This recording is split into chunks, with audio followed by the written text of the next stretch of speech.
I believe that the day you see value in yourself, that you will flip your word around, you flip yourself around to create increasing value in yourself and in the word around you.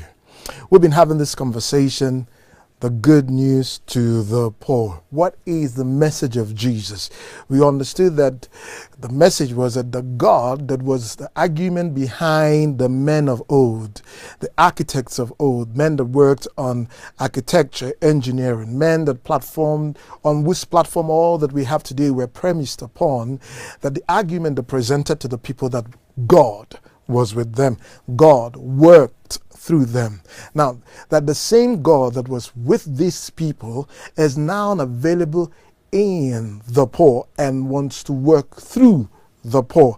Now, the question is, after that time is, now I live in Soweto, I live in Nigeria, Lagos, I live in any part of Africa or developing country, China, India. How can I know that God is with me? And how do I engage the God that is in me? So we decided to look at the Bible to find out the revelation of Almighty God as revealed in the Bible. We found out that the Bible said in Genesis that a voice came working in the garden, a voice, and a voice is same as sound, and sound necessarily is mechanical wave, and it's a disturbance of a sort that one creates. If as I'm speaking, I create that disturbance here, and that energy is commuted or transported from one place to another through a medium.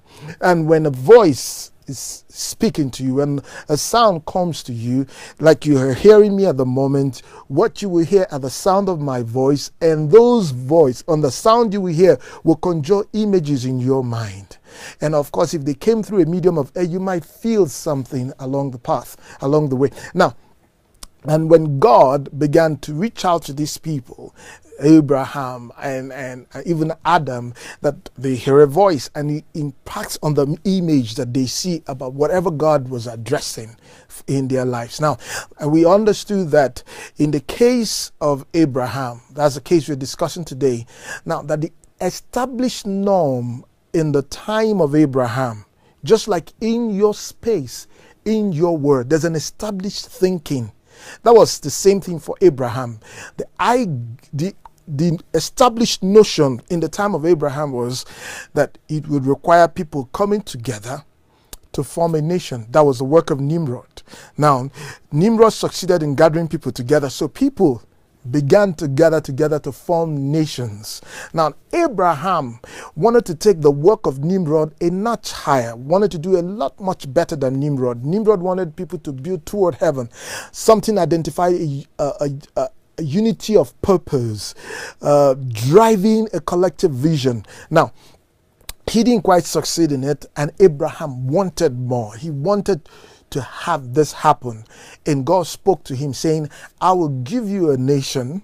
Now, this nation will challenge what you know. You're not going to gather people to make that happen. I will do it with just you. Of course, Abraham, like human, carried his brother Lot around along with him. Now, but look at what the voice said to him. This image that keeps saying, just like you're having that experience, just like I'm having to keep coming to you with these videos. Jerry, keep doing this video. Jeriah, keep doing these videos. Same thing that is happening to you, to do something, to go somewhere, to engage something. Now, this voice kept reaching out to Abraham. Abraham took on to it, and he said to Abraham, when you leave, I will bless you.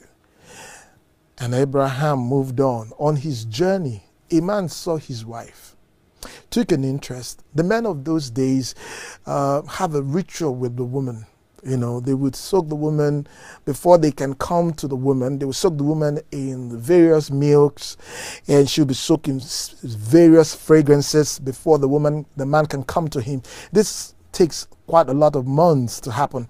Now, this could have been the process that was going on when the same voice started coming to this man that took Abraham's wife for saying, hey, you took someone's wife. I will kill off everything in your house. I'm about to kill you if you do not return this woman to Abraham. Now, because let me show you how you know that I am really going to make this happen. Right now, as I'm speaking to you, everything in your heart is going to be barren. This man is into animal farm, and every night he knew and he expected every day that they will get a report for him that this number of animals produced. He was a wealthy man. Now, after he started having this come to him, over a period of time must have happened. This man knew that something is going on in his house. He returned Sarah to Abraham, and in return, there was no transaction, just like the voice told Abraham, I will bless you. This man gave Abraham loads of blessings. Now, that word that I will make a nation through you, we saw it took a lot of years for the son to come. God can be speaking generational. Like with Abraham, it took a while, and the nation came 3 generations after. Mark you, just like it's happening to you now. Just like the scientist that started XYZ was not the one to conclude it. That's what happened to Abraham. That's what happening perhaps to you. God is telling you to start something.